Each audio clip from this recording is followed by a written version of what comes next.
Attention, la carte-analyse d'aujourd'hui va contenir une dame en petite tenue. Il y aura aussi du sang, des images de combat, de la magie noire, des exécutions, du BDSM et du breakdance.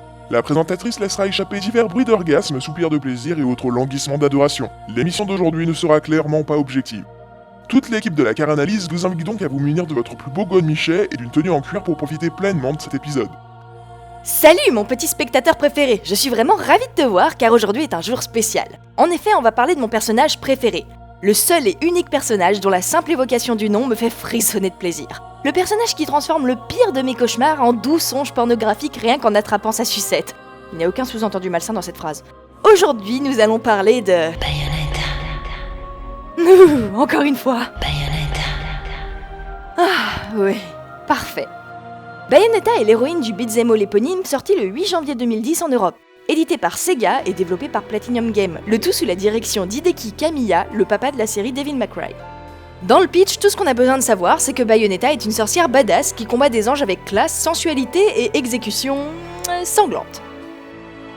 Pour débuter cette analyse en beauté, on va commencer par regarder le nom de notre héroïne.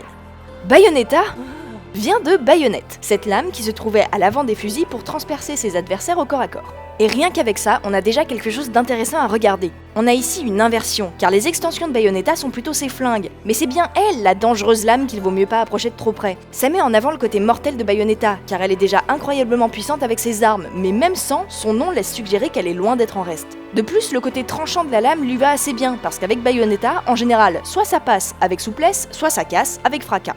Et quand je dis que ça passe avec souplesse, je ne plaisante pas. La souplesse, c'est ce qu'elle fait de mieux, et pour pouvoir enchaîner les triples saltos avant avec le breakdance, il vaut mieux avoir des fringues sacrément solides. Et ces fringues, parlons-en, parce que pendant toutes mes heures de jeu où je matais ma sorcière préférée shaker son booty avec classe et badasserie, un filet de bave dégoulinant sur la manette, je me suis aperçu d'une chose. C'est grâce à Bayonetta que j'ai compris la véritable importance du chara-design dans les univers de jeux vidéo, mais aussi la différence majeure qu'il y avait entre les personnages masculins et féminins. Vous vous souvenez de Kratos et Nathan qui avaient quand même pas mal d'éléments à analyser ? Eh bien, comparons-les à d'autres personnages. Prenons par exemple Peach de l'univers de Mario et posons-nous des questions. Pourquoi sa robe est rose ? Eh bien, parce que c'est une fille. Pourquoi elle a des petites bottines roses ? Eh bien, parce que c'est une fille. Pourquoi elle a des boucles blondes ? Parce que ça fait plus noble et le blond en général c'est attribué à un côté pur et enfantin et aussi peut-être un petit côté nunuche qui justifierait le côté demoiselle en détresse ? Oui donc, en gros, le chara-design de Peach est là pour nous dire que c'est une fille. Une noble, certes, avec de la dentelle, la couronne et tout, mais surtout, une fille. Et on peut faire ça avec pas mal de personnages. Pourquoi la sorcière de Dragon's Crow a une paire de seins aussi énorme ? Je vous dirais bien que c'est son arme de sorcière et qu'elle tape avec, mais non, c'est juste parce que c'est sexy. Pourquoi ce personnage a une armure à boobs aussi vulgaire qu'invraisemblable ? Eh bien, parce que c'est une fille et qu'elle est sexy. Pourquoi la taille de bonnet d'Ivy grossit à chaque nouveau Soul Calibur ? Eh bien, parce que c'est une femme en pleine croissance et qu'on doit avoir ça. Pour la science. Pourquoi Quiet est une militaire qui se balade en bikini string et collant troué en plein milieu d'un champ de bataille ? Non. On n'en parlera pas, non. Et là, spectateur, tu te demandes sûrement quel est le rapport avec Bayonetta. Au premier abord, on a l'impression d'être devant une énième femme sexy qui veut se la jouer badass avec des talons de la taille d'escabeau portatif. Il faut savoir que le design de Bayonetta a été dur à trouver. Mari Shimazaki est passée par un tas de silhouettes, toutes plus intéressantes les unes que les autres, avant de finalement s'arrêter sur celle-ci, qui donnera ensuite la Bayonetta que nous connaissons. Et si tu te demandes quel est l'intérêt de faire autant de recherches juste pour l'apparence d'un personnage, regarde bien spectateur car c'est là toute la magie de Bayonetta. Pourquoi Bayonetta a des talons ? Eh bien parce qu'une des directives de chara-design de Bayonetta était qu'elle ait 4 guns. On voulait une sorcière moderne et dynamique. Par conséquent, mettre des flingues sur ses talons était une évidence et permettait de compléter sa silhouette. Mais ils sont aussi là pour donner un aspect important au personnage, celui d'une femme badass. Car oui, Bayonetta porte des talons d'au moins 10 cm, mais ça ne l'empêchera pas de venir faire du breakdance avec, ou des coups de pied sautés, ou de la guillotine. Bien évidemment, c'est aussi là pour donner un côté sexy au personnage, mais ce n'est jamais un frein à la souplesse de Bayonetta, et au contraire, le personnage en joue, puisque Bayonetta bouge à la manière d'une danseuse ou d'un mannequin sur un podium. Pourquoi Bayonetta a des vêtements moulants ? Eh bien, en fait, Bayonetta ne porte pas de vêtements. Non, en réalité, il s'agit de ses cheveux. On voit que son espèce de combinaison remonte jusqu'en haut de son cou et que la séparation entre ses cheveux et sa tenue n'est pas visible. On retrouve d'ailleurs les chaînes dorées de ses cheveux parcourir son corps. Du coup, si son corps entier est recouvert par ses cheveux, on peut trouver logique qu'il soit assez moulant, puisque finalement, ils ne sont tenus que grâce à la magie et à quelques ceintures et attaches qu'on peut trouver sur les côtés de ses bras. D'ailleurs, il n'y a que ses bras qui ne sont pas couverts par ses cheveux, ils sont recouverts par de longs gants blancs avec un intérieur rouge qui sont sûrement là pour lui donner un côté élégant. Mais alors pourquoi décider que ses cheveux soient ses vêtements? Eh bien je pense que c'est pour nous montrer l'étendue de sa puissance. Elle est maîtresse absolue de son corps, cheveux compris. Avec Bayonetta, les cheveux rebelles c'est de l'histoire ancienne, sa chevelure est limite plus disciplinée qu'une armée de Marines. De plus, quand Bayonetta s'énerve ou se retrouve dans une situation tendue, elle a beaucoup plus de cheveux derrière elle, qui font comme une grande cape noire cachant alors son dos qui était nu, un peu comme pour cacher sa dernière vulnérabilité. Let's rock, baby! Et quand Bayonetta utilise sa plus puissante attaque, souvent pour finir des boss, elle invoque des démons. Mais pour les invoquer, elle doit leur donner une forme physique dans notre monde, car ils viennent d'une autre dimension. Par conséquent, elle les invoque avec ses cheveux. Oui, Bayonetta donne les plus puissantes de ses attaques avec ses cheveux, parce que si on cherche la vraie puissance, l'astuce c'est pas de dominer le monde, c'est de dominer sa pilosité. Maintenant, on peut se demander pourquoi Bayonetta a un chignon comme coiffure. Déjà, je pense que c'est pour aller avec les gants, ça nous remet une notion d'élégance, mais pas que. Vous remarquerez que Bayonetta porte aussi des lunettes. Eh bien c'est la volonté du créateur du jeu, pas Dieu, qui voulait que Bayonetta ait l'air intelligente. Il y tenait beaucoup, car pour lui Bayonetta devait être un parfait mélange d'intelligence et de puissance, pas juste une brutasse sexy. Pourquoi Bayonetta a un décolleté?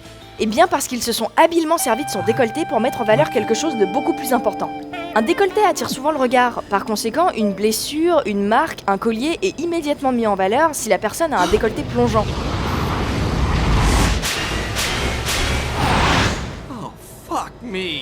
Là, ils ont donc mis en avant l'amulette de Bayonetta, mais pas que. Pourquoi son décolleté a une forme ronde à votre avis? Parce que cumulé avec la forme de l'amulette déjà arrondie, on se retrouve avec une lune.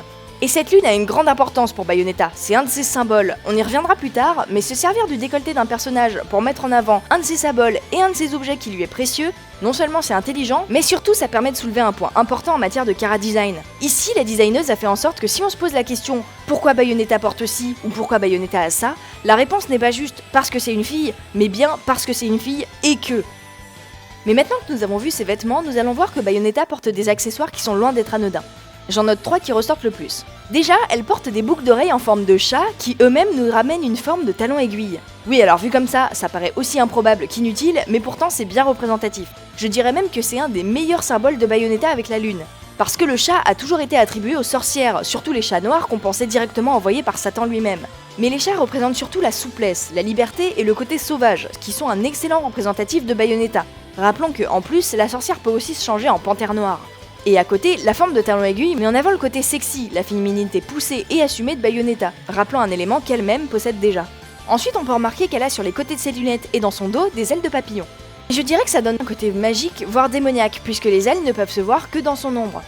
Le côté magique est même encore plus accentué par la couleur des ailes de Bayonetta. Là où sa tenue est surtout noire, ses ailes sont d'un beau bleu-violet avec une légère teinte de rouge. Ces couleurs très vives ont tendance à tout de suite nous captiver le regard, nous amenant gentiment à regarder le croissant de lune qui se trouve vers le bas. Et ce croissant de lune, parlons-en, puisqu'on peut voir que la lune est très présente sur Bayonetta. C'est sûrement le plus important de tous ces symboles. La lune est vitale pour elle, et on peut le voir à plusieurs choses. Déjà, la lune est très présente à ses côtés, on peut le voir sur pas mal d'artwork où elle est extrêmement présente devant dans une magnifique pose. Par exemple, si on regarde avec plus d'attention son décolleté, on voit que la silhouette de la lune se dessine du côté de son cœur. Mais ce n'est pas tout, on la retrouve aussi sur de nombreuses amulettes, ou sur sa tête quand elle devient une panthère noire, et même sur ses flingues.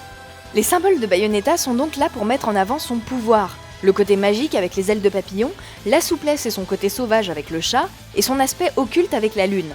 La lune pourrait même être un symbole de sa féminité hyper assumée, car souvent la lune est une représentation du féminin, souvent incarnée d'ailleurs par une déesse dans pas mal de mythologies différentes. Maintenant qu'on a observé les habits et les accessoires du personnage, on peut se pencher sur les couleurs qu'elle aborde. Elle a 3 couleurs principales. Le noir, qui est sa couleur dominante, est bien évidemment là pour représenter ce qui est mauvais, ou ce qui est occulte. Je ne vais analyser les couleurs que d'un point de vue occidental, de peur de partir trop loin. Mais pour nous, le noir est une couleur associée à la mort et à beaucoup d'autres choses tristes ou effrayantes. C'est donc bien évidemment la couleur parfaite pour une sorcière.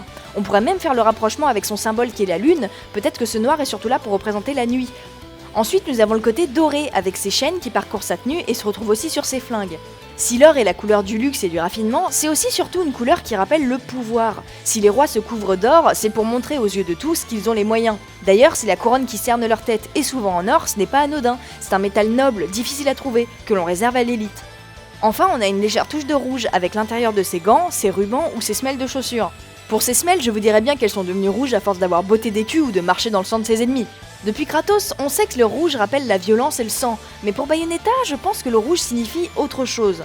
le rouge peut aussi représenter la passion. Et si Bayonetta semble s'investir corps et âme dans le guillotinage d'anges, on peut pas dire qu'on la voit souvent faire des câlins à d'autres protagonistes. En revanche, on peut voir des images où elle s'occupe d'une petite fille, et cette image casse la première impression qu'on a de Bayonetta. C'est vrai quoi, le cliché de Bayonetta voudrait qu'une femme comme elle, dominatrice, puissante, intelligente, déteste les enfants et soit froide ou méchante avec eux. Ce n'est pas le cas, puisque comme on peut le voir, elle s'occupe de cette gamine et on sent l'intention qu'elle lui porte dans son regard. Je pense donc que la légère note de rouge serait donc là pour colorer un peu tout ce noir, donnant de la profondeur au personnage. Ce n'est pas juste une machine de mort qui distribue des punitions comme on distribue des cartes, c'est aussi une femme capable d'attention et d'amour, sans pour autant être trop douce ou trop fragile.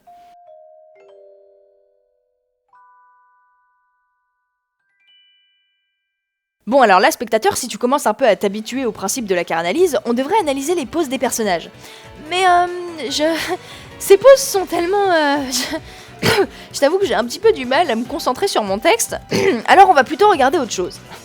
Non pas que je pense que les poses de Bayonetta ne soient pas intéressantes à observer, loin de là. Cette pose-là, par exemple, représente à merveille notre sorcière, qui s'élance avec souplesse dans les airs, le tout en faisant feu sur ses ennemis, le regard plein d'assurance et le fessier bien en évidence.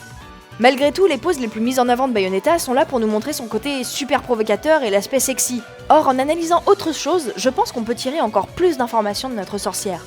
Car si on aime beaucoup Bayonetta, comment ne pas connaître Jeanne ? Jeanne, c'est la sorcière rouge qu'on voit souvent aux côtés de Bayonetta. Si le design de Bayonetta fut très long à trouver, comme en témoignent les nombreuses recherches que je vous ai montrées tout à l'heure, celui de Jeanne fut beaucoup plus rapide. Très axée sur l'élégance, Jeanne semble s'opposer à Bayonetta par ses couleurs et son caractère. La couleur principale de Jeanne est donc le rouge, et là où pour Bayonetta les rares touches de rouge étaient sûrement symboles de passion, pour Jeanne, je pense que c'est simplement sa violence qui est mise en avant. On sent sur pas mal d'images qu'elle est très proche de Bayonetta, on sait pas si c'est sa meilleure amie ou sa rivale, mais en tout cas ça semble être la seule à pouvoir lui tenir tête par la force brute. Cette idée est accentuée par cette image, où Jeanne est montrée au-dessus de Bayonetta, et donc en position de force ou de domination. D'ailleurs, elle a des cheveux courts, encore en opposition avec notre sorcière principale, et ça me donne une impression qu'elle est plus disciplinée, moins sauvage et plus ordonnée que Bayonetta. Et là où notre sorcière a des formes arrondies présentes un peu partout, pour mettre en avant une potentielle douceur ou encore son côté sexy, Jeanne a des lignes très droites et des formes géométriques carrées, on peut le voir à ses lunettes, ses boucles d'oreilles ou même sur sa silhouette. On peut donc penser que Jeanne est bien plus agressive que Bayonetta. Elle n'est pas incapable de douceur non plus, mais chez elle ce doit être d'autant plus rare. Elle fait les choses à sa manière, mais semble rester très droite dans sa morale. D'ailleurs, il est intéressant de noter que Jeanne aussi se transforme, mais là où pour Bayonetta on avait une panthère noire et un corbeau, deux animaux représentant plutôt les mauvais présages ou le côté sauvage, pour Jeanne on a un lynx et une chouette représentant un peu plus la sagesse et l'élégance. Il faut admettre que le noir et le rouge sont des couleurs qui vont très bien ensemble, mais sont également bien distinctes. On sent vraiment que les personnages sont complémentaires grâce aux couleurs. Là où Bayonetta a très peu de rouge, Jeanne a très peu de noir, mais les deux ont des touches de blanc et de doré. Je pense que c'est là pour nous dire que les deux personnages ont sûrement de très nombreux points communs, même si leurs caractères principaux restent diamétralement opposés. Cette idée est appuyée par le fait que lorsque Jeanne revêt la même combinaison que Bayonetta, la sienne est blanche.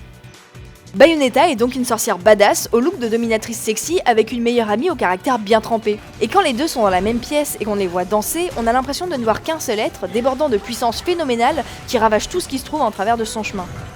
Je pense que Jeanne est là pour mettre en avant Bayonetta grâce à l'opposition qu'il y a entre elles. Là où la première est libre et sauvage, la deuxième est plus droite, plus calme, mais aussi plus agressive. Par conséquent, on en vient à encore plus aimer Bayonetta quand elle interagit avec Jeanne, que ce soit amicalement ou agressivement, puisque faire ressortir les différences principales qu'il y a entre les deux sorcières ne peut que nous aider à mieux les apprécier.